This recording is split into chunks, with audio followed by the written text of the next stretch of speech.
nagkaroon ka ng minimum wage 10K, nagkaroon ka ng 10K under your name, meron ka ng 10,000 pesos sa may pangalan mo. So, paano mo yun i-amplify? Paano mo ngayon yun? Ano yung next level mo doon? Ano yung 10K mo magiging 20K? Ano yung gagawin mong step para makapunta ka doon? Yung 10K mo gagawin mong 20K, anong gagawin mo pag nag 20K ka, maging 50K? Ano yung gagawin mo na mag 50K ka, magiging 100K? So, kasi yung mga levels na yun, kung titignan mo, iba-iba ang mindset nun. Iba-ibang problema yung sinusolve nun. Gaano kalaking problema yung sinusolve mo, ganun kalaking yung pupunta sa'yo. Kumbaga, kung ano yung value na bine-develop mo sa sarili mo, ganun kalaki din yung ma-accumulate mong worth. Kumbaga, yung net worth mo is yun yung kung ano rin yung nasa network mo. Kumbaga, ano yung nasa paligid mo or ano yung mga ginagawa mo na sa paligid mo, ano na yung mga taong nasa paligid mo, ganun din yung magiging net worth mo.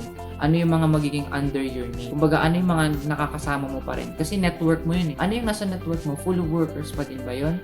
Ano mga network mo? Yung mga network mo ba is yung nag-earn pa rin ng mga 10K? Hindi ko naman sinasabing kalimutan mo yung kaibigan mo kaagad. Ang sinasabi ko lang dito is matuto kang mag-change ng environment mo. Kasi yung environment mo, nag-i-invest din yan sa kung ano yung magiging self. Kumbaga, kung ano yung nasa paligid mo, naaapektuhan nun kung paano yung ginagawa mo sa may system. Kasi kung ano yung mga mindset ng mga millionaires and billionaires. Ang millionaire is magkaiba sila sa mindset ng billionaire. Magkaiba sila ng utak mo. Magkaiba ang takbo ng utak ng billionaire. Iba rin ang network ng mga yon. Iba yung takbo ng mga utak ng mga yon.